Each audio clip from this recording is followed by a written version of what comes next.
Assalamualaikum warahmatullahi wabarakatuh. Alhamdulillah wa syukurillah, la haula wa la quwata illa billah. Yang kami hormati Ketua RT, Bapak Ibu pemuka agama, pemuka masyarakat, Ketua dan pengurus serta jamaah Masjid Ummu Sa'ad yang dirahmati Allah Subhanahu wa taala. Mudah-mudahan kita semua senantiasa mendapatkan rahmatnya, amin Allahumma amin.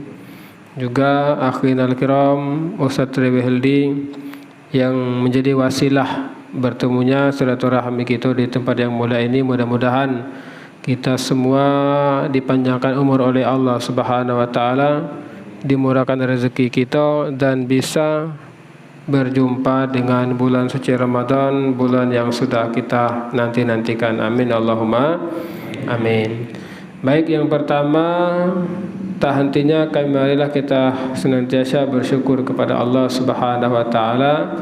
Dan yang kedua, marilah senantiasa kita memperbanyak baca selawat. Mudah-mudahan kita semua senantiasa mendapatkan syafaat sughra dan syafaat kubra dari Nabi kita Muhammad sallallahu alaihi wasallam. Baik, hadirin dirahmati Allah, jadi langsung saja. Kemarin sudah kita membahas tentang talqin kemarin ya. Bagaimana kita mengusahakan ketika ada keluarga kita, sahabat kita, jamaah kita yang saat sakaratil maut, kita bantu dengan talqin dengan kalimat la ilaha illallah. Ini harus diterapkan. Ini bulan kemarin tidak tahu, lalu belum pertemuan kira-kira selama bulan ini. Lalu belum pertemuan apa wong kira-kira sekarat, apa lama nikah wong belum. Nah, kami selama bulan ini sudah 5 kalau tidak salah. Kemarin terakhir hari Minggu. Iya, terakhir dimandikan hari Minggu kemarin. Sudah kita mandikan. Nah, belum kamu ya? Alah, alhamdulillah bocah mana jawabannya? Ya. Bahkan kemarin sedikit apa namanya motivasi kita. Ya, pernah juga kemarin kami mandikan jenazah yang apa namanya dia kena penyakit diabetes. Nah, ini kan salah satu pengalaman juga. Tapi tidak boleh kita ceritakan ke halayak ramai. Tapi paling tidak motivasi kita, artinya tidak seluruh jenazah yang kita temukan itu dalam keadaan sempurna, dalam keadaan baik. Salah satu kemarin kami temui, ya Allah, itulah namanya pengalaman-pengalaman, tantangan kita untuk menjadi Bilal. Makanya lagi-lagi kami tekankan, salah satu syarat Bilal itu bagaimana kita bisa menjaga aib si mayit. Yang kedua, kita tidak boleh bahasa kita itu menjaga perasaan. Ya, umpamanya kita jijik, ya manusiawi lah jijik itu kan, tidak mungkin kita ini. Terkadang kita nak muntah, terkadang kita nak beludah. Tapi bagaimana kita menjaga perasaan, karena di situ ada keluarganya. Bahkan yang awal-awal kemarin anaknya bayi tidak sanggup untuk mandikan jenazah tersebut. Ya, kita apa boleh buat? Bismillah. Ini salah satu syarat tantangan untuk kita ya bisa menjadi Bilal. Tapi di samping itu juga pahalanya luar biasa. Kita ya membebaskan dusu wong sekampung. Bayangkan kira-kira seandainya kampung sini, RT sini ada yang meninggal, tidak kata yang ngurus jenazahnya, sekampung berdusu. Tapi karena ada sikok yang mengurus jenazahnya, maka sekampung hilang dusunya. Berarti yang dapat pahala siapa? Si Bilal tadi. Jadi timbal balik namanya, timbal balik. Tapi tadi ya, artinya sudah kemarin kita pelajari tentang bagaimana ketika kita bertemu dengan saudara kita atau sahabat kita, jamaah kita saat sakaratil maut, maka kita bantu dengan talqin dan ayat-ayat suci Al-Quran, bagian surah Yasin ya, dan lain sebagainya. Sampai kemarin kita apa namanya baru mau masuk ke yang pertama, ya ini memandikan jenazah ya, memandikan jenazah. Ini kita bahas malam ini. Bagaimana cara memandikan jenazah, apa saja yang perlu dilaksanakan, disiapkan untuk memandikan jenazah. Namun nanti kita perlu praktik sebenarnya ini. Tapi pertemuan ini kita tetap teori dulu ya. Bagaimana yang harus kita persiapkan. Nanti kita cari siapa nak kita mandikan kira-kira. Apa yang duduk nyender, apa kita mandikan. Apa yang dekat pintu kira-kira gua tak tahu. Tapi malam kan bisa jadi kita pakai boneka. Jangan malah dimandikan malam pakai kualat. Ya. Baik, jadi yang fardu kifayah itu kan ada 4. 1 memandikan. Yang kedua mengapani. Yang ketiga menyolatkan. Yang keempat menguburkan. Benar ini tadi sudah disinggung oleh Pak RT. Memang harus kita pikirkan di mana menguburkan. Di kebun bunga sudah penuh itu. Di Suwak itu sudah penuh. Di mana lagi? Ya, di daerah Simpang Limut ada juga. Tapi lah penuh juga di situ. Kamboja luar biasa penuhnya. Kita tak tahu di mana kita dikuburkan. Pacak sisip dikit kita ke Sungai Musi mungkin. Bisa itu. Umpamanya Pak RT siapa tahu sudah kesepakatan kita RT sini kalau ada warga kita meninggal kita kuburkan di Sungai Musi. Tak apa-apa. Tapi kalau juga gitu ya. Masuk dalam peti kita berarti sudah selesai. Boleh itu. Boleh. Tapi aku rasa belum itis lah karena kita masih banyak tanah yang kosong. Nah, artinya kita balik yang pertama memandikan. Hukum memandikan jenazah wajib. Kan kita tahu bahwa dalam fikih itu ada 6 yang wajib mandi. Ya, 6 yang wajib mandi. Yang 5-nya mandi dewek, yang ke-6 ini dimandikan. Kalau yang ke-6 nila mandi dewek pula kacau dunia. Sudahlah aku mandi dewek katanya. Apalagi dia derek sumur krek gitu. Ya, apalagi dia minjam sanio sama kita. Mas katanya, ngapo minjam sanio, ngapo aku nak nyedut banyu, ngapo nak mandi. Belari gitu. Ya, belari. Nah, ini kita mandikan artinya. Nah, hukum dasarnya cara kita memandikan jenazah, cak mana cara kita mandi wajib, cak itulah cara mandikan jenazah. Yang penting seluruh air masuk dalam anggota tubuhnya, membasahi seluruh anggota tubuh yang ada pada dirinya. Ya, makanya ada sunnah-sunnah. Salah satunya sunnah sebelum kita mandi wajib itu adalah berwudu terlebih dahulu. Makanya boleh ketika mandikan jenazah boleh wudu di awal, boleh wudu di akhir, terserah. Dengan catatan bagaimana air tersebut suci lagi mensucikan. Ya, jangan kita sembarang air. Jangan sembarang air. Lalu apa saja yang harus disiapkan? 1, kita persiapkan terlebih dahulu adalah kain panjang dan handuk. Ini terkadang kita lupa. Ya, tiba-tiba kita bawa jenazah mandi. Kita bingung mana handuknya, mana kain panjangnya. Ini terkadang kita lupa. Ini sepele sifatnya, tapi harus siapkan dulu kain panjang dan handuk. Berapa kain panjang? Paling tidak 2. Paling tidak 2, handuk siko. Jadi nanti setelah mandi baru kita ya dilap.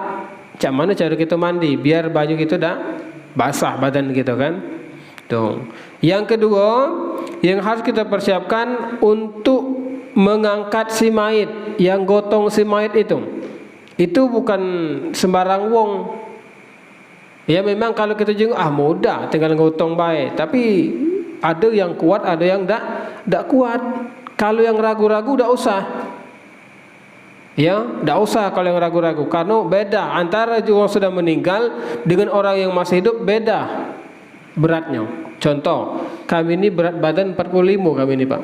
Ringan. Kalau sudah meninggal mungkin jadi 50-an lebih mungkin. Karena barang sudah mati.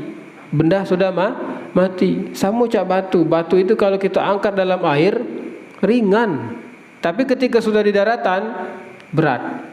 Sama jenazah seperti itu. Jadi jangan kita salah sangka, jenazah itu berat nian. Ngapalah besar dusunnya? Bukan besar dusunnya. Memang barang sudah mati benda itu, dak kata lagi udara. Dak kata lagi udara. Makanya paling tidak orang 4. Ya, paling tidak untuk mengangkat sejenazah tersebut adalah wong 4 dan cara dipeluk ya. Macam ini contoh. Umpamanya ini jenazah. Jadi dipeluk macam ini. Ada wong iseng-iseng macam ini dia. Oh tak bisa. Mana kuat gitu. Ada peluk. Apalagi yang bagian dado, bagian punggung ini berat. Kalau bagian kaki lemak. Ya, 1, 4. Ini cara kita mengangkat jenazah. Jangan aku nih besar tinggi aku nih, jenazah tu kecil. Kita macam ini ke? Jangan, beda. Agak tak kuat gitu. Agak tak kuat. Jadi dipeluk. Makanya harus benar-benar keluarga terdekat ya, dan mentalnya siap untuk mengangkat si jenazah tersebut ya, itu. Nah kemudian kalau sudah ada yang untuk mengangkat sejenazah, menggotong sejenazah, kita siapkan juga air yang suci lagi mensucikan. Itu kan air itu ada 5 kalau salah ya, air hujan, air mata air embun, air salju, air sungai ya, atau air laut. Itu kan boleh, air mutlak, air yang suci lagi mensucikan, walaupun dia botak atau keruh tetap boleh kita pakai bersuci. Beda dengan air yang mustakmal, yang sedikit sudah kena najis, terjatuh oleh najis atau bercampur dengan sesuatu, maka air tersebut suci tapi tidak mensucikan. Itu bahaya juga. Makanya Bilal harus ngecek. Makanya kami sebelum mandi kami jenguk dulu, cak mana bentuk airnya, ya. Kan ini bakal mandi wajib ini, ya, bukan mandi biasa. Kalau mandi biasa terserah kita nak mandi pakai apa namanya, pakai banyu es terserah kita ya, kira-kira. Tapi ini mandi wajib, mandi junub. Tuh, air suci lagi mensucikan. Nah makanya usahakan, kenapa kita sunnah ya wudhu sebelum mandi di depan itu menghindari banyu tersebut bercampur dengan yang lain. Itu banyak terkadang dari pihak keluarga, wudhukan. Mereka tidak memahami dari segi banyu cak mano. Jadi yang terpikir di otak mereka, ya terpikir oleh mereka hanya wudhu, hanya sekedar wudhu. Mereka tidak memikirkan banyu tersebut mustakmal atau tidak. Jadi kita harus benar-benar jeli sebagai seorang Bilal ya. Tuh. Kemudian setelah kita siapkan air yang suci lagi mensucikan, kemudian air sabun. Ya, air sabun atau air bidara, ya macam-macam. Itu sifatnya tambahan. Tapi kenapa air sabun itu biar lebih bersih? Sama cak kita mandi kan, kalau tidak pakai sabun beda rasanya tuh. Tapi kalau pakai sabun lebih bersih. Makanya kalau bisa ya pakai sabun cair itu, jadi buihnya lebih banyak. Semakin banyak buihnya semakin bersih. Sama cak kita nyuci piring, kalau udah kata buihnya tidak bersih piring itu. Ya, jadi bagaimana kita menyiasati agar mandi tersebut benar-benar bersih dan sesuai dengan kaidah ya ajaran Islam. Air sabun. Nanti kita dari Bilal disiapkan juga yang lap ya, lap untuk di bagian jenazah tersebut. Kemudian yang keempat ya, air kapur barus, jeruk dan kembang. Ini pertanyaan, Pak Ustadz, cak mana kalau kata air kembang tidak masalah? Cak mana kalau kata air jeruk tidak masalah? Cuman kalau kata air kapur barus juga tidak masalah. Fungsi air ini adalah untuk menghilangkan bau, menghilangkan baunya. Contoh cak kami kemarin kan, kalau sudah meninggal semalaman, otomatis kan bau kan. Jadi apalagi dia sakit, ya anaknya kuat tak kau juga kuat aja. Tapi ku jingok dia tak kuat sebenarnya, tidak muntah dia tu. Sudah, kau jangan dipaksa. Memang ini wong tua kau, tapi beda gitu nih. Ya manusia ini beda-beda. Jangan dipaksa, diganti, tidak kuat dia. Tapi dipaksuinnya, kejingoan muka jalan amu tahu. Jadi masalah nanti jeku. Diganti, akhirnya kami mandikan, siram hilang baunya dengan air-air yang sudah disiapkan, air kapur barus, air jeruk dan air kembang. Kemudian pun disiapkan lagi sarung tangan. Penting ya, sarung tangan. Makanya kalau kita beli sepaket itu terkadang sudah lengkap di situ. Nah, yang tidak kata itu sarung tangan dengan gunting biasanya. Makanya kemarin kami ngusul kalau besok adukanlah sarung tangan dengan gunting dalam satu set itu. Jadi tidak bingung lagi gitu. Karena gunting juga penting itu. Terkadang dia masih pakai baju lengkap. Tidak mungkin kita lepas cak kita masih hidup. Susah kan, sudah meninggal kan. Jadi kita potong, tidak apa-apa. Tuh ya. Kemudian potongan kain kecil, gunting, handuk, kain panjang ya. Cawat dari kain kapan dan lain sebagainya itu kita persiapkan. Jadi artinya kita jenguk situasi jenazah. Kalau jenazahnya kira-kira matanya normal, ya sehat, bersih, itu lemak gitu. Cukup gitu kain panjang dengan handuk. Tapi ketika bertemu dengan jenazah yang kira-kira udah normal, ya atau dia sakit, maka kita siapkan kapas. Ya, kita tanya kalau di lalamu sakit Pak, macam mana kira-kira jenazah? Lalamu sakit, lalamu. Jadi umpamanya dia sudah tidur selama 2 bulan, 3 bulan, bahkan ada yang setahun kadang. Jadi kadang-kadang belakangnya sudah bolong. Itu kita persiapkan kapas. Setelah kita mandi langsung kita tempel kapas.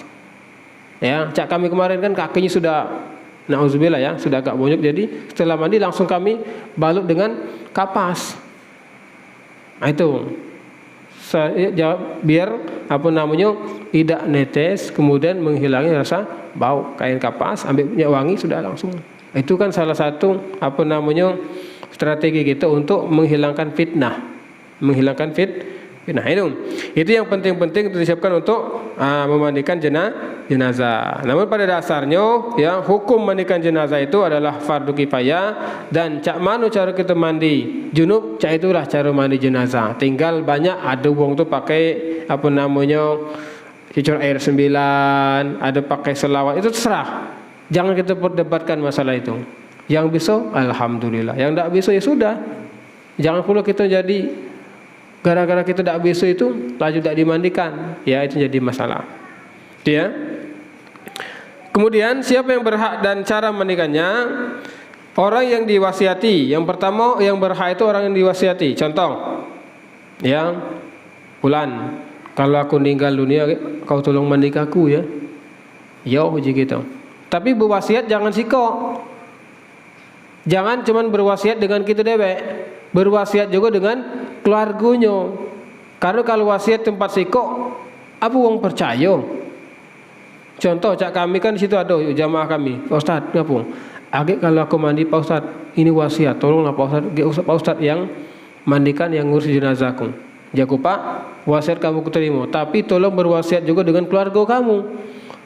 Karena ngapa? Udah tahu gitu. Agak umpamanya dia meninggal, ujung-ujung kita datang, Pak, ini almarhum wasiat dengan aku, mana buktinya?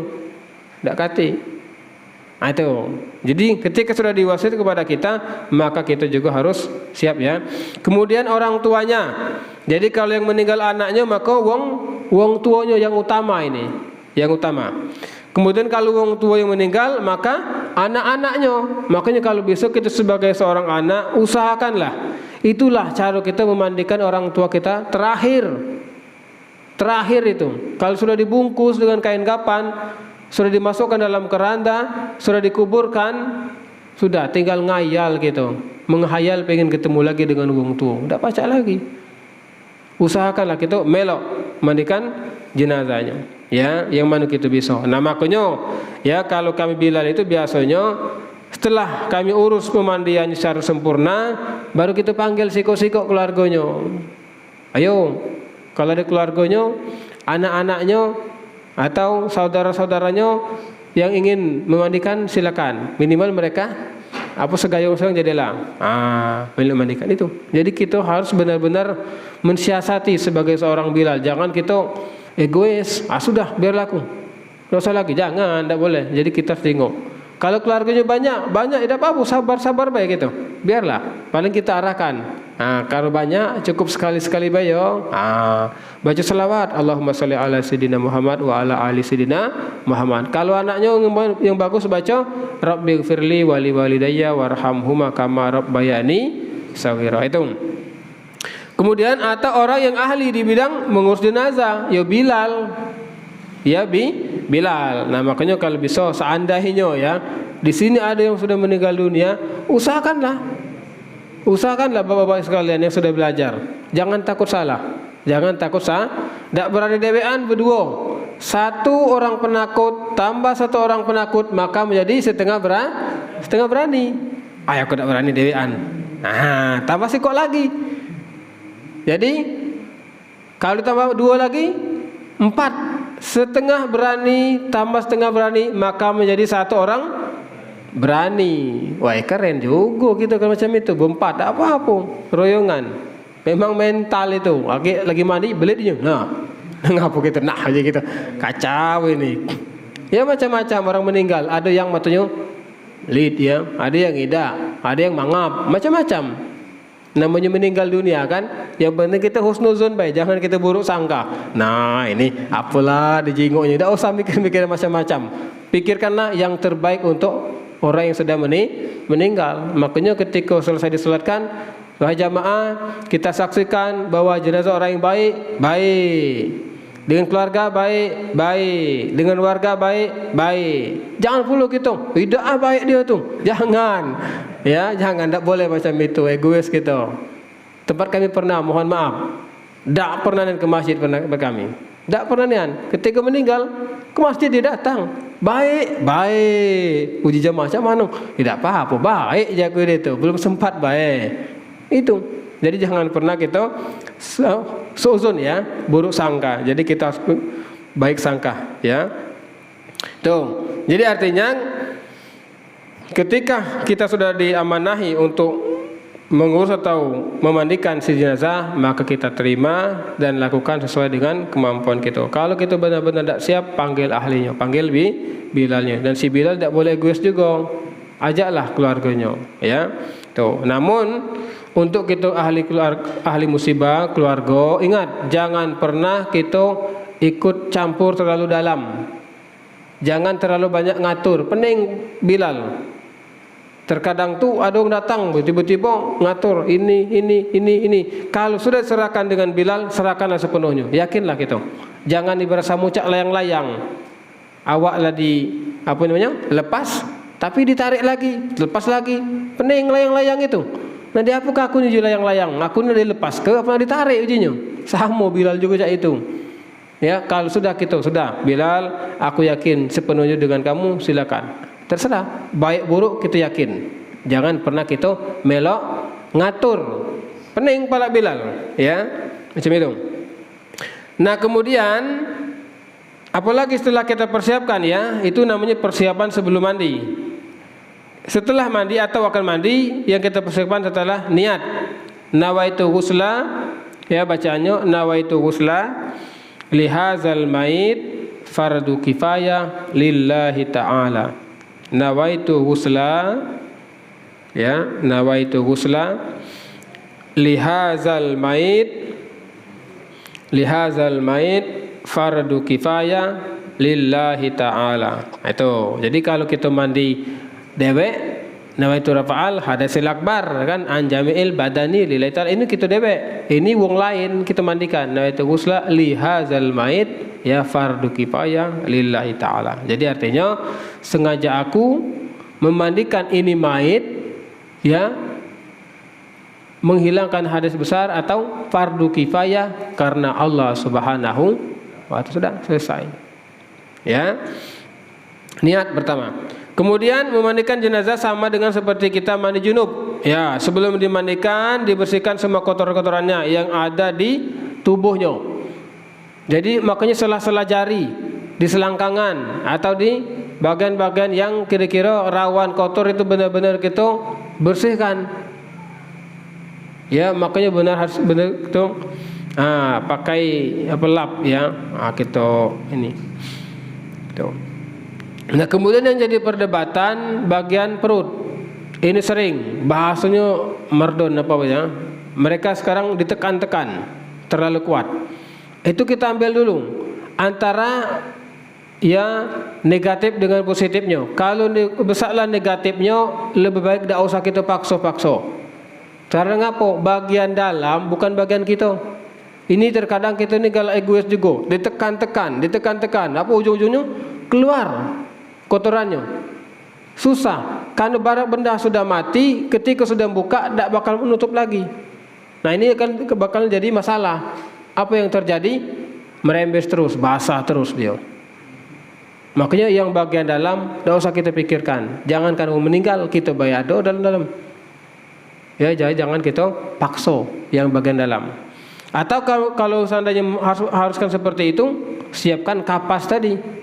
Kalau baunya dia merembes terus, langsung sempal dengan kapas. Tapi tapi saran kami lebih baik tidak usah kita mengambil risiko. Yang bagian dalam itu adalah bukan hak kita, bukan kewajiban kita. Karena ya itu adalah di luar kuasa kita. Namanya bagian dalam kan. Sama cak kita masih hidup bayado kotoran dalam kita nih.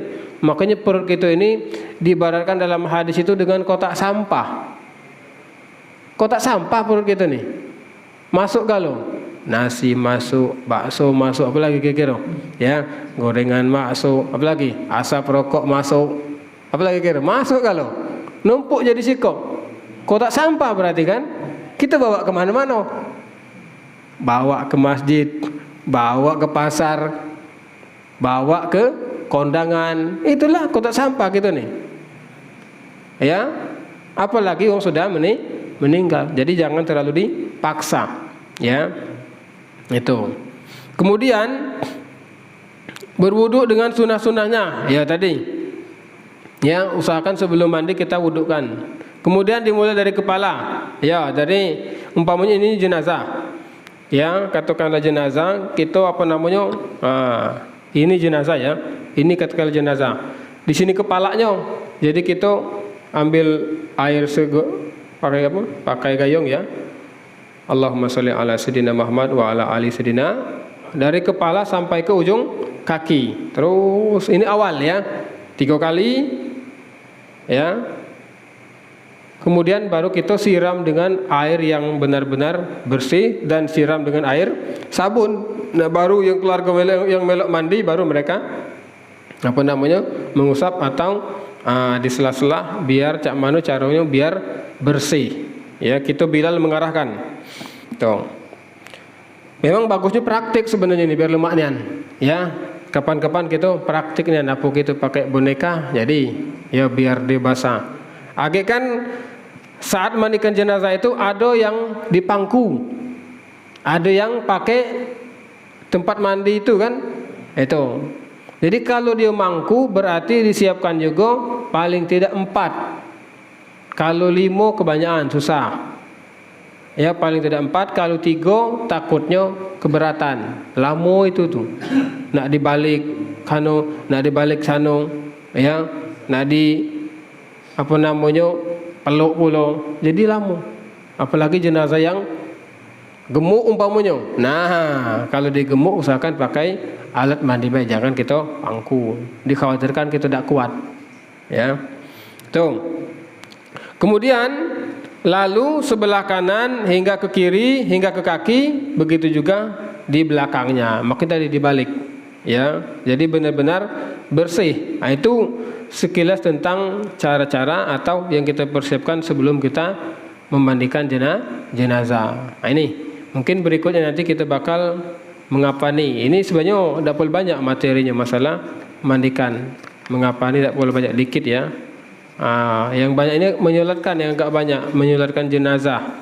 Ini karena kita butuh praktik, tapi paling tidak ya jamaah sekalian, bagaimana kita ikut untuk menyolatkan jenazah. Jangan sampai umpamanya jenazah sudah bawa ke masjid, kemudian kita keluar di masjid, kita nunggu di luar, agak jenazah berangkat ke kuburan, kita melok rame-rame. Ini kesalahan fatal kita. Seluruh. Ya, jadi sayang. Ketimbang kita nunggu di luar, lebih baik kita ikut ke dalam sholat jenazah, cuman 4 kali takbir. Bukan 2 rakaat, bukan 4 rakaat, 4 kali takbir. Ya, takbir pertama membaca Al-Fatihah. Allahu Akbar, Bismillahirrahmanirrahim sampai terakhir. Yang kedua, Allahu Akbar. Baca salawat. Apa bacaannya? Allahumma sholli ala Sayyidina Muhammad wa ala ali Sayyidina Muhammad. Nah, ini jangan mentang-mentang kita baca di buku, takbir kedua membaca selawat. Oke, Allahu Akbar membaca selawat. Oh, salah macam itu. Ya, itu tuh kode wae. Ada kan umpamanya galak. Nah, satu baca surah Al-Fatihah, kedua baca selawat. Ya, bacaan selawat. Bukan lagi Allahu Akbar. Takbir pertama baca Al-Fatihah. Allahu Akbar, takbir kedua membaca selawat. Nah, macet macam itu. Ya, tuh. Takbir yang ketiga membaca doa untuk si semayit. Kalau dia lanang, Allah maghfir lahu warhamhu wa'afihi wa'anhu. Kalau di perempuan, Allah maghfir laha warhamha wa'afiha wa'anha. Kalau dia nangino, bingung juga gitu ya. Itu. Kalau kemudian takbir yang keempat, baca doa untuk jenazah dan kita yang ditinggalkan. Allahumma la tahrimna ajrahu wala taftina ba'dahu waghfir lana walahu. Cukup situ. Yang panjang boleh. Nanti kita praktik juga ini ya. Bagus kita praktiknya apa imaman, apa dewe-dewean, apa nanti kami dengar langsung bacaannya. Itu penting itu. Ya, paling tidak itu tadi, kalau mandikan tertentu kan, tapi kalau menyolatkan belok galau. Agak gitu Allahu Akbar, rokok dewean gitu Allahu Akbar. Jung. Ya, ini pernah terjadi tempat kami. Ada warga meninggal. Jadi keluarga dia pengen menyolatkan jenazah tersebut menjadi imam. Salah dia. 3 kali takbir, Assalamualaikum warahmatullahi. Ya kami tegur, Pak, mohon maaf itu kurang. Ulang lagi salatnya. Jadi memang kita anggap itu kan mudah. Tapi tadi itu jarang terjadi, bukan tiap hari. Lain cak salat 5 waktu tiap hari kan. Kalau ini sebulan sekali belum tentu. Ya. Samu cak salat Id. Memang mudah, tapi kalau jarang kita lupa. Kecuali kemarin, kalau kemarin kan banyak ya. Aduh sekarang sehari 5, aduh 6. Itu kewalahan juga kami Bilal kemarin. Ngeri-ngeri juga sebenarnya kemarin tuh. Ya, apalagi yang apa? Lagi masa-masa corona itu kan. Ngeri-ngeri juga kita manusiawi. Aduh mualaf meninggal dunia. Cak mana je kawan? Cak mana dia tuh? Sudah bismillah bae jago. Cak mana? Sudah mandi? Suci. Jadi artinya memang luar biasa tantangan dalam mengurus jenazah. Oke, itu mungkin ya sekarang yang dipersiapkan dan yang dilakukan ketika memandikan jenazah. Oke, dari sini mungkin ada pertanyaan. Dan untuk berikutnya nanti kita bahas lagi tentang mengapani. Mengapani ini tergantung. Kalau nak langsung ke praktek boleh. Tinggal siapkan nanti alatnya. Ya, karena kalau materinya dikit ini tidak boleh banyak. Aku bikin cuma selembar. Tapi kalau langsung praktek itu lemah. Contoh, kalau laki-laki 3 helai, kalau perempuan 5 helai. Ya, kemudian syaratnya tiap kain kapan harus menutupi tubuh si mayit dan sunahnya warna putih. Cak mana kalau warna pink boleh tak? Boleh. Umpamanya adong Pak RT katakanlah, uji Pak RT. Agak kalau aku ninggal kain kapan aku warna pink baik. Boleh, tak masalah. Tapi agak lucu baik sebenarnya kan. Agak jadi ujung lain RT gitu nih. Ngapa warna pink? Jadi fitnah pula. Boleh sebenarnya. Tidak mesti warna putih, tapi disunahkan warna putih karena itu lambang dari kesucian. Kemudian sesuatu yang harus disiapkan, kain kapan, kapas, minyak wangi, tali pengikat 5 helai. Di atas kepala, di dada, di punggung, di lutut dan di ujung kaki. Nanti kita praktik ini. Ya, kemudian apa? Kapas diperuntukkan untuk wajah, kemaluan dan setiap anggota yang berlubang dan bergesekan. Itu ditutup dengan kapas. Ya, itu ya. Kemudian menyolatkan jenazah. menyolatkan jenazah ini satu, ketika ia laki-laki maka posisi imam berada di bagian atau di depan kepala. Contoh, ini kan bukan lagi rahasia umum, lebih suka kalau gitu. Tapi paling tidak kalau umpamanya terjadi dengan kita keluarga, kadang-kadang kita bingung kan. Ini jenazah, ya. Ini katakanlah kepalanya. Kalau kita menjadi imam berarti kita di sini. Berarti jenazah tersebut adalah laki-laki. Kalau dia perempuan berarti kita setara dengan pusatnya, ya, bagian perut atau bagian ini. Jadi beda.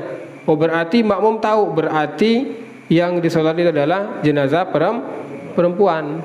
Dan komatnya apa?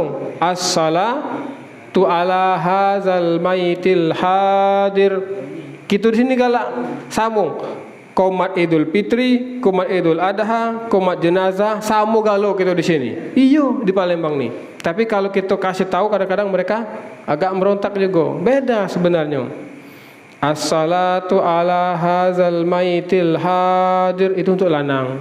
Kalau perempuan, as-salatu ala hazihil maitatil hadirah. As-salatu la ilaha illallah. Ini ada pengalaman lagi. Keluarganya pengen menyolatkan di rumah. Apa yang komatnya? Allahu Akbar, Allahu Akbar, asyhadu an la ilaha illallah. Jadi kami itu bingung nak negur, sudah komat, sudahlah biar ada apa-apalah aja kok. Akhirnya sudah baru kita kasih tahu. Kami nyangko dia tahu komatnya. Nah, aja nak solat ini. Ini akibat dah galak bertanya tadi. Jadi apa yang terjadi? Tak yes ujung jadian. Itu tak yes ujungnya. Itu. Jadi artinya kalau kita ragu bertanyalah kepada ahlinya. Jadi beda, ya, terutama badan komat beda.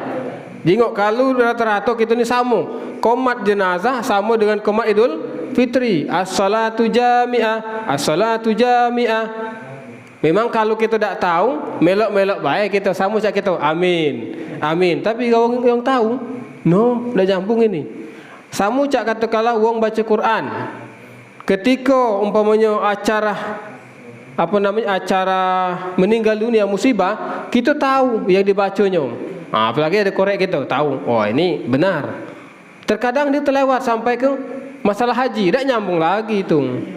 Iya, ada masalah pernikahan yang dibacanya tentang wa Muhammadun. Orang nyambung itu. Tapi karena kita tidak tahu, Allahu Akbar. Itu bahaya. Jadi dikhawatirkan kalau ketemu atau ada yang mengetahui. Jadi paling tidak kalau kita tahu kan lemah. Oh, ini letaknya di sini. Ini letaknya surat jenazah, berarti komatnya seperti ini. Ini Idul Fitri, Idul Adha, komatnya seperti ini. Ini salat 5 waktu, komatnya seperti ini. Jadi beda. Ya. Ini mungkin ya. Kemudian rukun salat jenazah ada 4, 1 niat, 2 berdiri, 3 takbir 4 kali, 4 salam. Selesai. Habis. Tinggal nanti langsung praktik belah biar lebih jelas. Ya. Kalau teori ini ya banyak kita ngobrol-ngobrol santai, ujung-ujungnya tidak perlu lepas. Tapi kalau praktik itu insya-Allah mudah-mudahan ya. Baik, ini saja mungkin yang bisa kami sampaikan. Kalau ada pertanyaan boleh kita buka ya, kita sesi tanya jawab, kita musyawarah sama-sama, tukar pengalaman, tukar pendapat, tidak masalah. Itu lebih baik, lebih bagus untuk kita sama-sama belajar ya. Mohon maaf, bukan kami mengajari, bukan perlu kami istilahnya itu lah pintar, bukan, tapi cuman betulan baik sedikit kami mengetahui tentang pengurusan jenazah dan kami kebetulan terjun langsung menjadi seorang Bilal. Jadi yang bisa kami ketahui kami kasih tahu ke jamaah sekalian ya, mudah-mudahan itu akan jadi amal jariah untuk kita semua, amin ya rabbal alamin. Oke, sila kami serahkan ke dengan MC.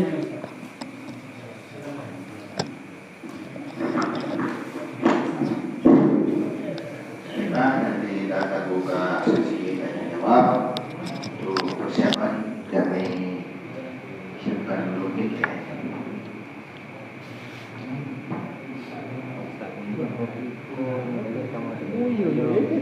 Nah, ayo ini. Iya benar. Oke, syukur. Ya. Benar ya? Oh ya. Ya.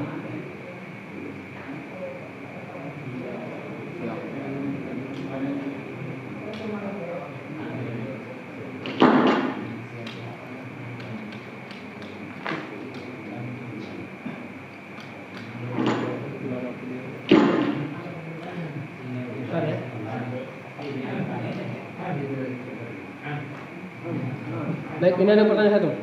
Boleh? Gitu. Siapa ini ya? Boleh. Baik ya. Sembari yang lain mempersiapkan pertanyaan, ini ada atensi ini. Bagaimana cara kita memandikan mayat yang mempunyai ilmu yang didapat dari ya bersekutu dengan satu atau jin, yang bersekutu dengan sesuatu atau jin yang masih ada di dalam tubuhnya, dan juga yang mempunyai tusuk ya. Ini benar ya. Memang pengalaman, pernah kami mengalami jenazah itu tidak dingin-dingin. Jadi masalah juga, nah ngapain ini panas terus ini. Jadi banyak hal. Makanya kita seorang Bilal harus benar-benar bisa mensiasati. Kalau ketemu dengan orang yang seperti ini, paling tidak ya kita benar-benar berserah diri kepada Allah, bermohon kepada Allah. Ya, kan tidak ada ilmu yang paling besar kecuali ilmu Allah. Di samping itu, kita sebut namanya Fulan bin si Fulan, ya kita kirim Al-Fatihah, ya bawa apa hajat kita untuk memandikan jenazah tersebut. Kalau ada hal-hal yang menurut kita ganjil, dan kita bacakan salawat Allahumma sholli ala Sayyidina Muhammad wa ala ali Sayyidina Muhammad. Tapi dengan benar-benar pengakuan kita, penyerahan diri kita kepada Allah Subhanahu wa ta'ala. Nah, yang kami alami kemarin, kenapa ya tak dingin-dingin itu? Akhirnya kami sampai telepon keluarganya, telepon saudaranya, ternyata ada sangkut paut dengan saudaranya. Kami telepon, ya, kami bisikkan ke telinganya, ya, bahwasanya keluarganya sudah benar-benar memaafkan. Dingin dia. Ya, memang gawe itu zaman ya dikatakan itu tidak bisa kita terapkan dengan kasat mata lah itu ya. Ini karena keyakinan, karena masalah gaib ini nih, masalah gaib. Ya. Ada juga kemarin lama sekaratnya. Akhirnya apa yang terjadi? Kami panggil keluarganya, kami suruh dia benar-benar minta maaf, sudah meninggal dunia.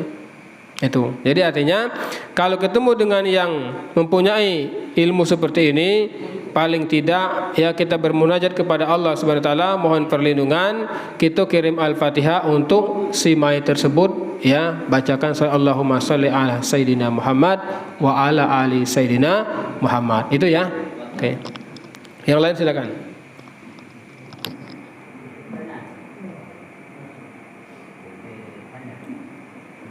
Assalamualaikum warahmatullahi wabarakatuh. Nama saya Ustaz Fadilah Hidayatullah, warga Perumahan Lelesibe. Terima kasih Ustaz Adirawan yang telah memberikan ilmunya di dalam pengurusan jenazah. Di sini saya ingin cross check kembali catatan yang telah saya susun. Kalau judulnya saya masih sedikit tinggalan dari judulnya, tapi saya berjudul sendiri, yaitu susunan dalam memandikan jenazah.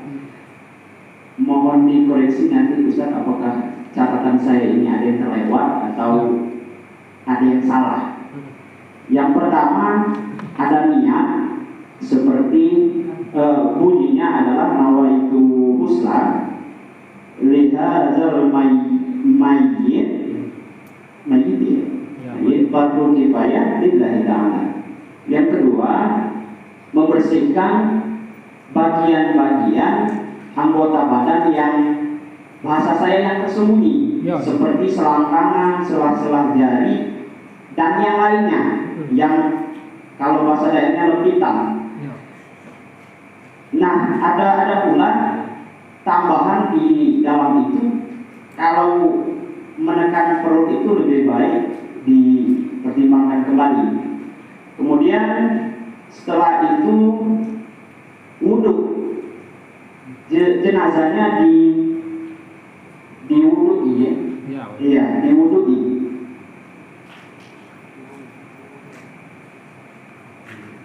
Diwudhukan.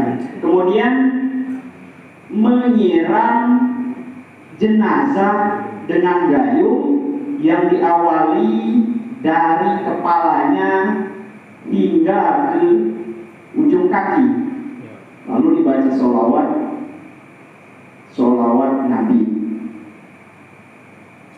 Kemudian baru diikuti dengan air sabun. Nah, air kapur bagus tambahan saya catatan bidara dan lain-lain sebagainya. Nah, di sini Ustaz, kami ini merangkum ini berdasarkan penjelasan Ustaz, ditakutkan nanti catatan kami ada kesalahan atau ada yang tertinggal. Jadi mohon Ustaz dibenarkan catatan kami ini. Mohon ridhonya atas ilmunya. Terima kasih. Wassalamualaikum warahmatullahi wabarakatuh. Baik, wassalamualaikum. Ya, itu sebenarnya sudah oke, sudah mantap itu. Nah, tinggal penerapan. Nah, tinggal yang terakhir tadi itu, setelah kita awali siram dari kepala sampai ke kaki itu kita ulang siram dengan air yang bersih, baru air sabun. Karena yang basah yang itu sekadar pemula. Sembari kita niat nawaitu ghusl hadzal mayit fardhu kifayah lillahi ta'ala. Baru kita basuh dengan air bersih. Cak mana cara kita mandi? Lah basah galo, baru air sabun. Nah, baru kita di sela-sela terus. Ya, itu baik. Sudah mantap itu. Tinggal praktiknya. Oke. Silakan yang lain. Nih, Ustaz. Boleh. Ayo. Assalamualaikum warahmatullahi wabarakatuh. Pak Ustaz, boleh tak kita nyakiti mayat di saat memandiin? Sudah tuh masalah yang ini, minta maaf, yang gadget Pak Ustaz. Ayo. Ada yang lagi gadget itu. Mandinya gimana tuh Ustaz? Gadget mana tuh gadget? Aku ngerti. Masalahnya menyakiti mayat tadi Pak Ustaz, ada cincin di jarinya yang Oh, bisa ya. terlepas. Sudah tuh sama gigi. Oh, gigi. palsu. Ya. Memang yang kita itu kalau dia ada cincin itu usahakan dilepas ya. Jadi artinya jangan sampai si jenazah itu membawa yang bukan benar-benar asli dari dia. Contoh cincin, gigi palsu itu harus dilepas.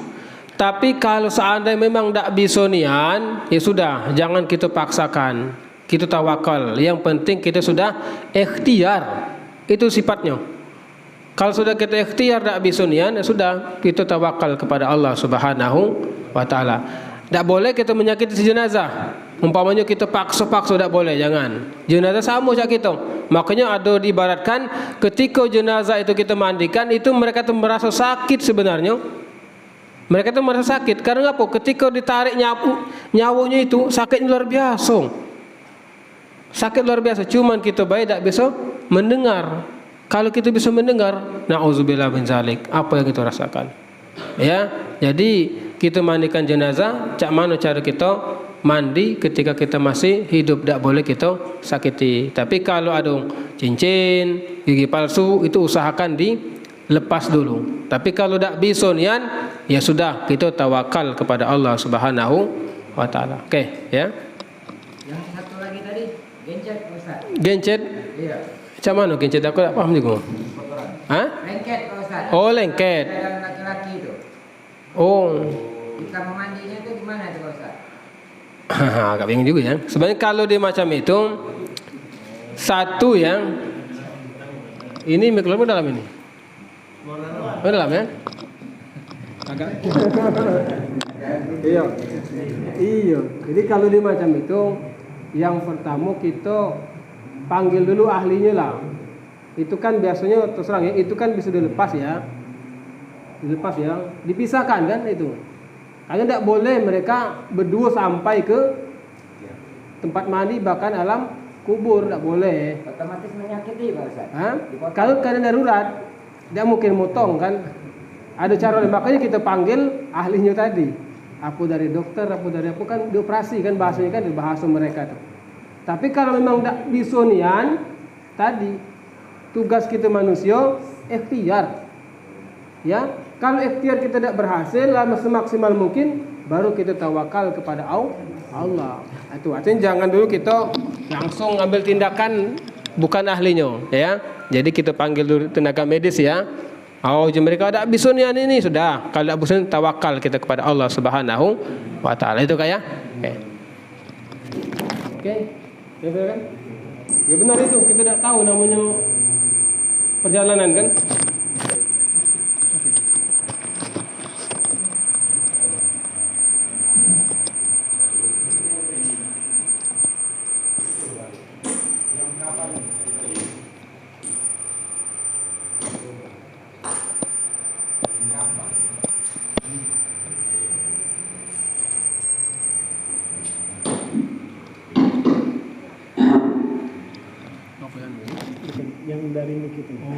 Assalamualaikum warahmatullahi wabarakatuh. Ustaz, izin bertanya Ustaz. Mungkin ada beberapa pertanyaan yang saya sampaikan mengenai yang pertama itu masalah hutang Ustaz. Hutang mungkin hal yang kecil ya, itu wajib sebenarnya. Bahkan Rasulullah pun enggak menyolatkan mayit yang berhutang. Kalau nggak salah saya salah baca itu Ustaz. Nah, untuk hukum hutang Ustaz, kalau kita nggak bayar hutang ke pemberi hutang, bagaimana itu Ustaz? Apakah tetap wajib kita bayarkan dengan catatan bahwa dengan si pemberi hutang itu telah meninggal Ustaz? Bagaimana cara kita mengembalikan hutang itu, atau kita kasihkan ke keluarganya, dan juga mungkin sudah beberapa lama tahunnya mungkin hutang itu lupa Ustaz. Apakah cukup dengan mengikhlaskan atau dengan bertobat? Mungkin yang itu pertanyaan pertama Ustaz. Dan yang kedua, memandikan mayit, apakah istri atau suami boleh memandikan mayit? Dan yang ketiga, ini masalah mengazani Ustaz, bukan untuk mencari perdebatan atau apa, karena banyak dari beberapa ulama yang berpendapat berbeda tentang mengazankan mayit. Dan yang keempat, ini masalah batu nisan. Batu nisan ada juga banyak ulama berpendapat itu jangan dikasih batu nisan, ada juga yang dikasih patok nama aja. Mungkin itu aja Ustaz. Assalamualaikum warahmatullahi wabarakatuh. Waalaikumsalam warahmatullahi wabarakatuh. Baik ya, jadi ada 4 pertanyaan. Yang pertama masalah utang. Memang utang ini berat sebenarnya. Makanya ya, ketika jenazah atau keluarga kita sudah meninggal dunia, maka kita ahli waris cepat-cepat mengambil tindakan. Kan disampaikan di sana, kalau ada utang piutang, janji-janji yang belum tertepati, belum terselesaikan, tolong hubungi kami ahli waris. Jadi secara otomatis dia bisa balik ke anak-anaknya. Tapi kalau keluarganya anak-anaknya tidak galak, berarti yang bersangkutan. Makanya paling berat itu masalah utang. Sekecil apapun nanti akan ditagih di hadapan Allah Subhanahu wa taala. Jadi bahaya masalah utang ini. Makanya ketika kesalahan kepada Allah, dosa kita kepada Allah, cukup kita bertaubat dan merubah perbuatan kita dari yang jelek ke yang baik. Tapi ketika dengan sesama manusia, maka 3 kewajiban kita: bertaubat kepada Allah, merubah perbuatan jelek ke yang baik, kemudian kita harus minta maaf dengan yang bersangkutan. Jadi artinya kalau masalah utang ini memang sangat ya luar biasa. Jangan sampai kita anggap sepele, jangan sampai kita anggap remeh. Makanya wasiatkan dengan keluarga kita, nak, aku ada hutang dengan si A, si B, kalau aku meninggal dunia tolong dibayari. Nah, masalah bentuk cara membayarnya ya tergantung musyawarah, bisa dengan cara kekeluargaan dan lain sebagainya. Yang penting kita ada ijab kabul dulu. Ya, ini yang pertama. Yang kedua, masalah batu nisan tadi ya. Memang dalam Islam sebenarnya kuburan itu tidak boleh disemin. Tapi kalau ini kesampaikan khalayak ramai terkadang nolak. Kan sudah menjadi kebiasaan. Ya, sudah menjadi kebiasaan kita kuburan itu disemen dan dikasih batu nisan yang bagus. Kenapa tidak boleh? Karena tadi dikhawatirkan nanti tempat pemakaman penuh. Padahal itu boleh. Satu lubang itu boleh untuk wong 2 bahkan 3 umpamanya yang sudah lama-lama meninggal, boleh kita kuburkan lagi. Ya, tapi kalau sudah menjadi tradisi kita, lah jadi biasa, itulah yang terjadi saat ini. Kalau kita jengok di Mekah itu kan tidak di semen tidak kan?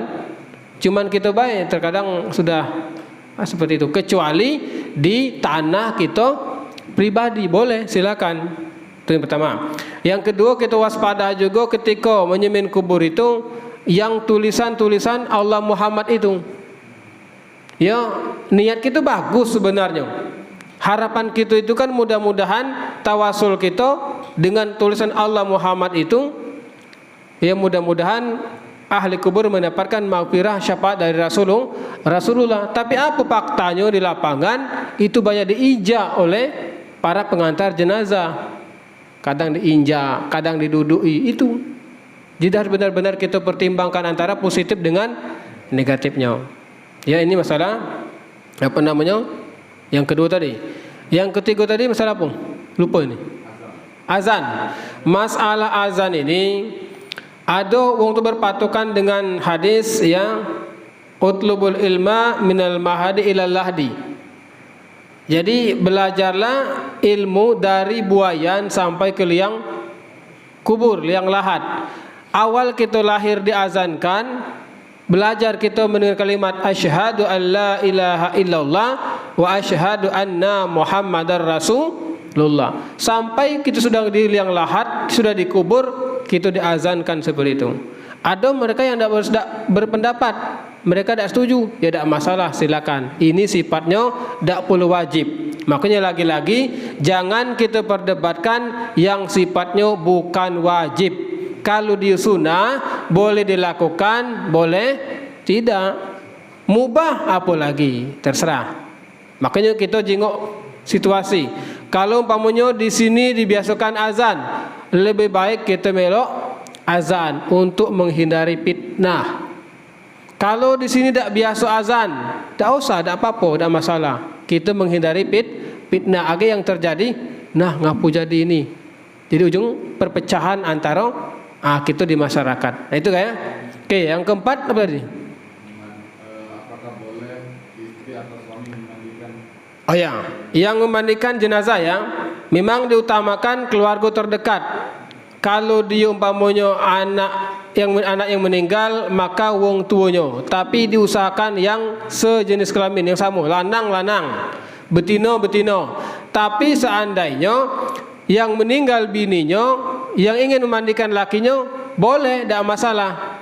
Tapi dengan catatan harus apa namanya, dia benar-benar DWA apa mana, karena singkuh ya.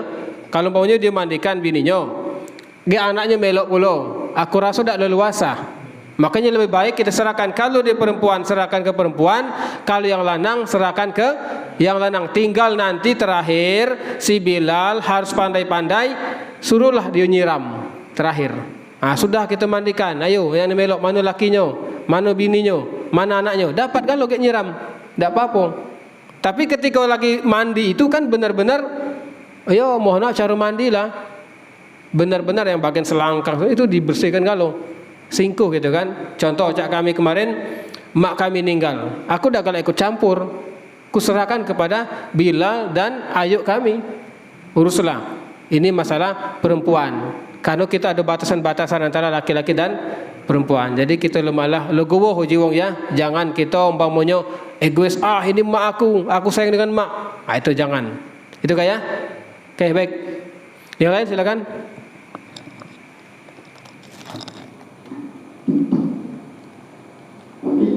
Assalamualaikum warahmatullahi wabarakatuh.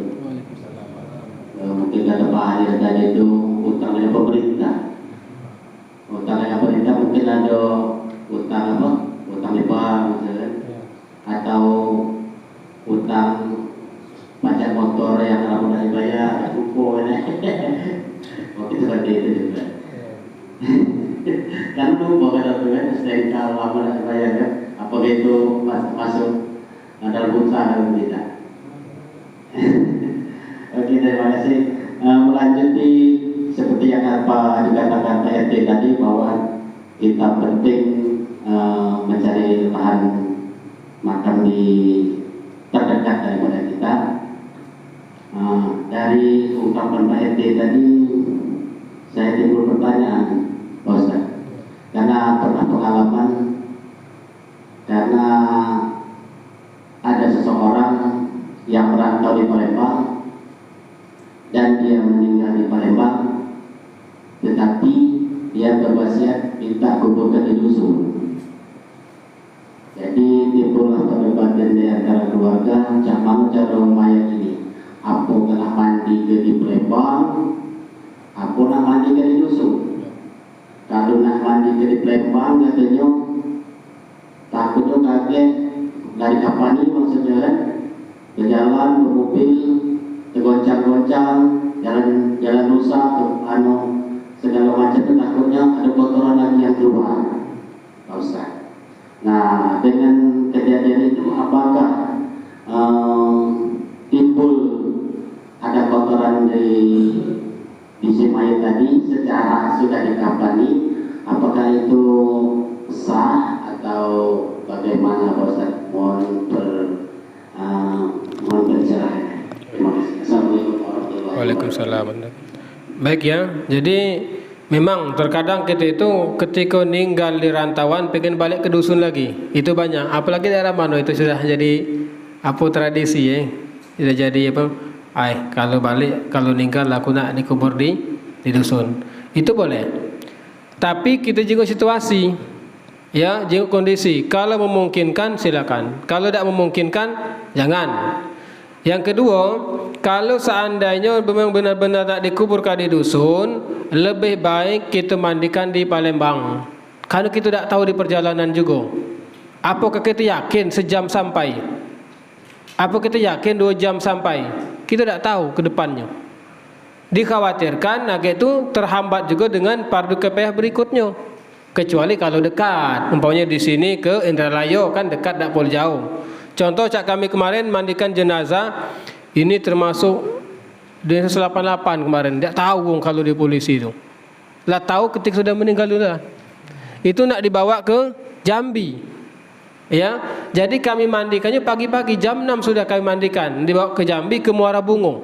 Jadi sampai di sana langsung ngubur. Tak boleh lagi langsung kita bawa ke rumah, tak mungkin lagi karena keadaan jauh.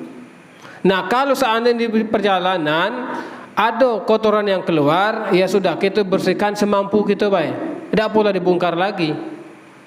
Ya, itu yang penting sudah kita laksanakan, ikhtiar kita sudah bismillah. Tapi kalau besok kita umpamanya kita bersihkan kotorannya semaksimal mungkin silakan. Tapi walaupun tidak juga jadi masalah karena sudah lepas dari kewajiban kita untuk yang bagian mandi. Contoh, apa kita yakin setelah masuk dalam kubur itu dia umpamanya tidak kata yang keluar darah atau kotoran lain, kita tidak jamin.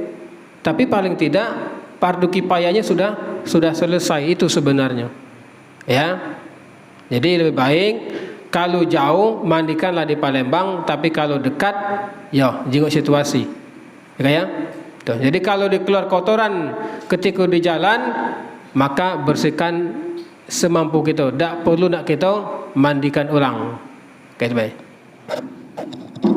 Kalau saya lihat itu banyak yang nakal di dusun itu yang mempunyai banyak peramaran. Ya bertanya, yang apa betul nakal di dusunnya? Coba deh. Kalau di peramaran itu malaikatnya baik-baik. Dia nanya siapa nama bukan? Jadi kita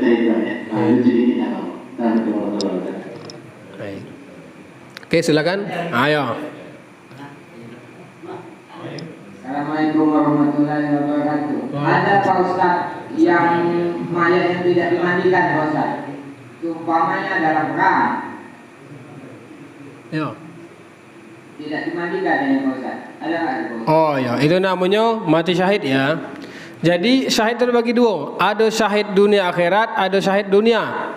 Kalau syahid dunia akhirat itu perang contohnya. Perang tapi benar-benar membela agama Allah. Contoh zaman-zaman Nabi dulu kan. Termasuk paman beliau Hamzah ya. Itu kalau kemarin kan beredar videonya bagaimana ketika banjir dan kuburannya terbongkar dan terlihat jenazah masih segar dengan darahnya. Aku yang kujingo itu sebenarnya siapa yang punya YouTube ini? Kujingo yang menyiarkan YouTube ini. Oh, wong dipercaya. Berarti luar biasa. Itu namanya syahid dunia, syahid akhirat. Maka dia tidak perlu dimandikan lagi. Tapi kalau syahid dunia wajib dimandikan. Contoh, meninggal dalam melahirkan, meninggal umpamanya dalam keadaan mencari nafkah, ya, meninggal tenggelam, atau meninggal kecelakaan dan lain sebagainya. Itu termasuk syahid dunia akhirat. Maka syahid dunia, maka wajib diurus bagaimana kita mengurus jenazah. Tapi kalau yang mati perang membela agama Allah tadi, maka tidak dimandikan lagi. Tapi untuk saat ini aku rasa jarang ya. Iya, jarang. Bukan jarang, sebenarnya tidak ketemu lagi, tidak tahu kemudian hari kita wallahu a'lam bishawab. Ya. Gitu. Assalamualaikum Ustaz. Saya mau nanya ini.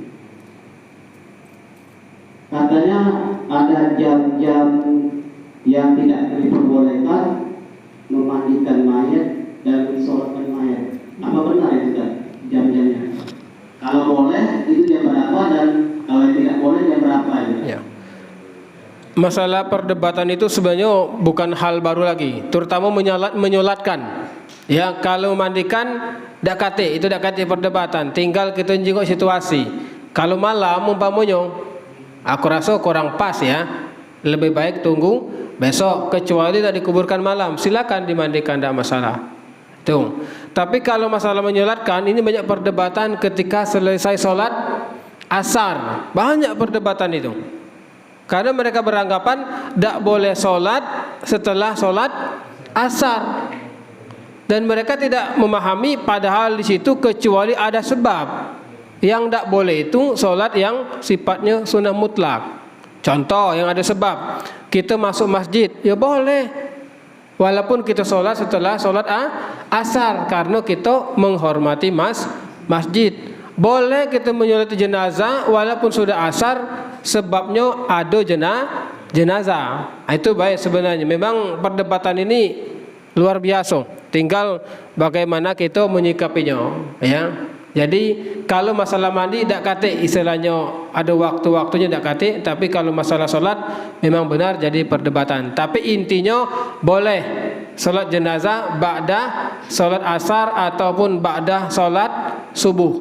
Ya, itu bebas.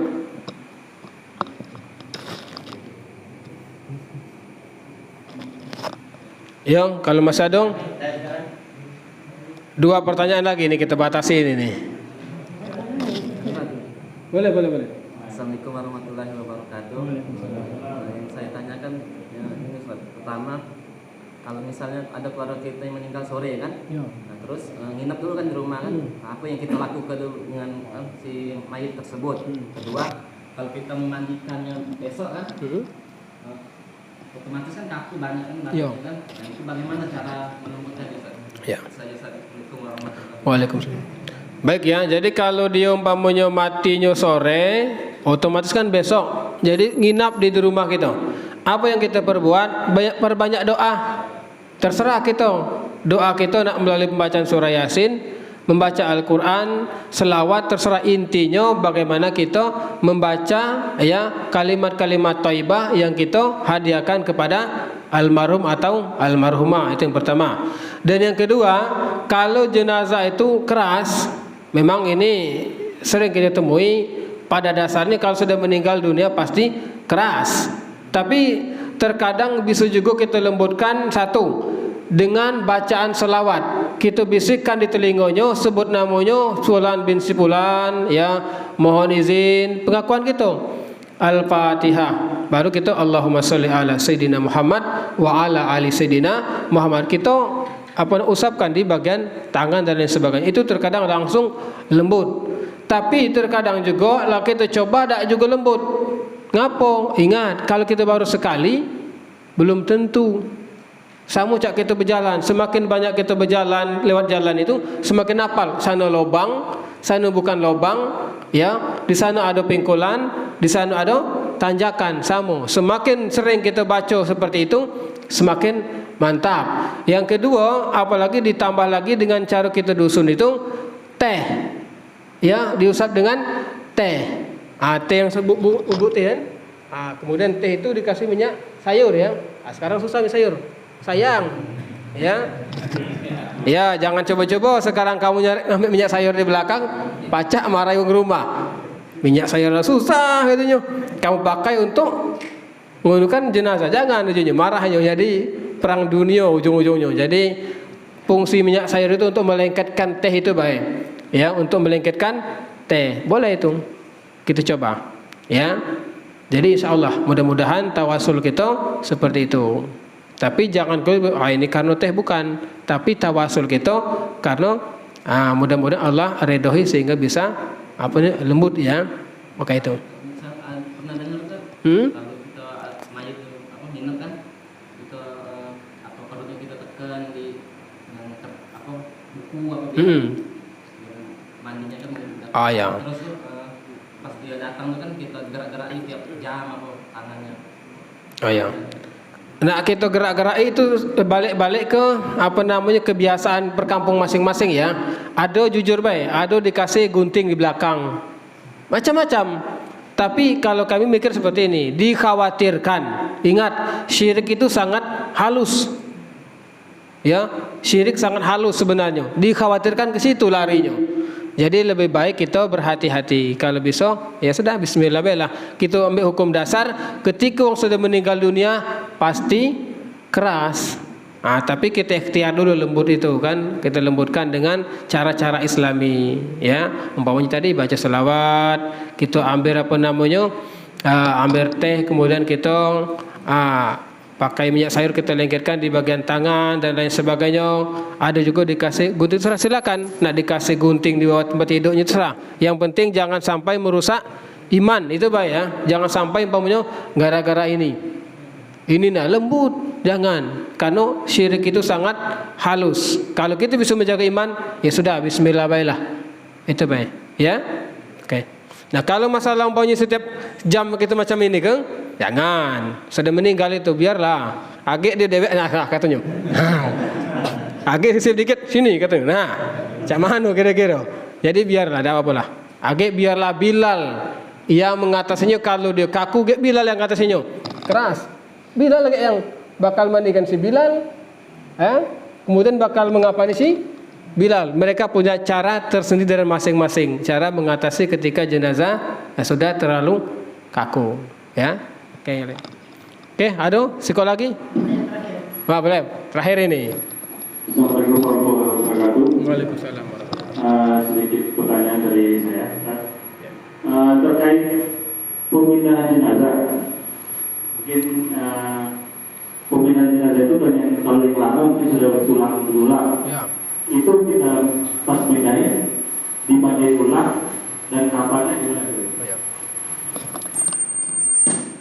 Mindahkan jenazah ya. Itu ada syarat-syarat sebenarnya, bukan langsung kita asal pindah. Kalau tempatnya aman tidak usah dipindahkan. Ya, saat sengketa kita pindahkan. Itu kita gali, nanti biasanya kita ambil yang ada di sisa yang ada di kubur itu. Kalau ada tulangnya, sudah tulangnya langsung dibungkus. Tidak perlu dimandikan lagi. Karena fardu kifayah sudah selesai. Tinggal kita bungkus. Kalau ada kain kapan yang lama kita masukkan, kita bungkus dengan kain kapan yang baru. Jadi itu baik sebenarnya. Dah pindahkan, selesai. Tidak perlu sulit kalau pindahkan kubur itu. Tidak mesti lagi ya, tidak mesti. Jadi sebenarnya kain kapan itu memang 3 lapis. Boleh selapis. Yang wajibnya selapis itu. Tapi kenapa 3 lapis? Karena takut terawang. Itu bahaya dalam mak jenguknya itu. Kalau selapis transparan banyak kejenggukan. Nah, makanya kalau kami disiasati, dibikinkan baju, ya, bikinkan pula sarung, bikinkan pula cawat. Jadi menghindari daripada transparan tadi, tidak kejenggukan lagi. Itu apalagi gitu kan kainnya kecil sekarang kan, cuma ukuran semeter salah. Itu kalau gemuk susah. Jadi pas nak kita ikat kadang terawang dia kejinguan.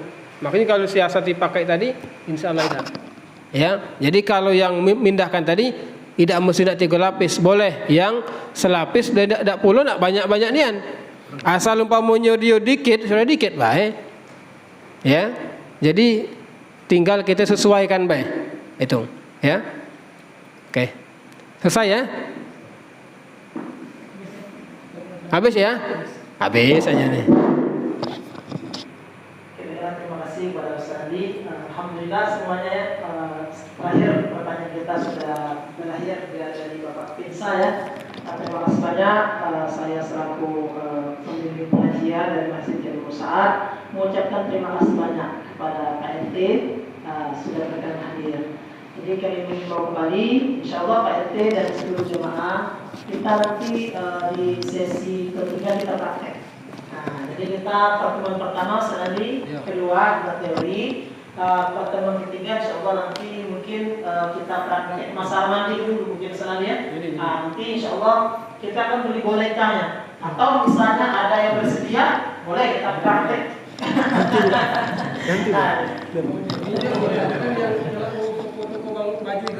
Ya. Oke, nanti kita cari solusi atau nanti bisa kita belilah bonekanya kan. Karena nanti mungkin praktek oleh Ustaz Andi, mungkin nanti Ustaz Andi menyuruh jemaah juga untuk mempraktekkan langsung supaya kita bisa ya. Itu jadi saya menghimbau, jadi jangan bosan-bosan Bapak-bapak untuk hadir. Nanti insyaallah nanti kalau tidak di Ramadan, nanti di bulan 5 kita pasti ada Pak. Jadi kita insyaallah kita istiqomah setiap bulan Pak RT. Kami mohon juga kepada Pak RT untuk menghimbau warga Pak. Jadi kalau misalnya nanti ada warga atau ada acara, diberitahukan bahwa di Masjid Jami Musaat ini ada kegiatan pelatihan mengenai jenazah. Jadi ini dibuka untuk umum Pak semuanya ya. Jadi sifatnya umum tanpa batas. Jadi siapa saja yang mau hadir dari perumahan mana saja silakan hadir ke sini Pak. Jadi mohon kerjasamanya kepada seluruh warga. Lillahi ta'ala kita belajar, semoga apa yang diajarkan oleh Ustaz Andi Irawan ini bermanfaat Pak untuk kita semua. Ini jadi saya imbau kepada seluruh ya. Jadi malam hari ini memang sengaja kita enggak ada praktek malam hari ini. Kita secara teori dulu. Istilahnya kita mengetahui kulit luarnya dulu Pak. Nah begitu kan. Jadi yang diajarkan Ustaz Andi mungkin ada masukan, ada saran, atau bagaimana cara memandikan jenazah itu kan sekilas ya. Jadi nanti boleh bapak-bapak saya himbau membawa HP masing-masing Pak. Jika perlu pas Ustaz Andi memandikan kita videokan. Masing-masing gitu kan. Jadi itu supaya kita tidak lupa begitu Pak. Yang namanya kita belajar di usia sekarang ini ya mohon maaf Pak, kadang-kadang kita ada lupanya. Ya itu Pak ya. Mungkin itu saja Ustaz Andi. Terima kasih banyak, mungkin sudah kemalaman ini. Jangan bosan-bosan untuk mengajari kami Ustaz. Jemaahnya ini kadang banyak, kadang sedikit, itu biasa. Mungkin karena aktivitas kesibukan. Jadi mudah-mudahan nanti bapak-bapak di pertemuan ketiga tolong ajak tetangganya, keluarganya gitu kan. Jadi ini kita ketiga insya Allah kita praktek. Kita praktek ini mungkin kita satu-satu dulu Pak. Kan ada 4 itu kan. Kalau menyolati mungkin sudah dijelaskan oleh Ustaz Andi tadi kan. Itu hal yang istilahnya mudah lah kalau masalah sholat. Yang paling berat itu memandikan, mengkafani. Itu yang 2 itu yang paling berat poin itu kan. Nah, mudah-mudahan nanti kita benar-benar belajar. Mungkin tempatnya kita sediakan misalnya di luar.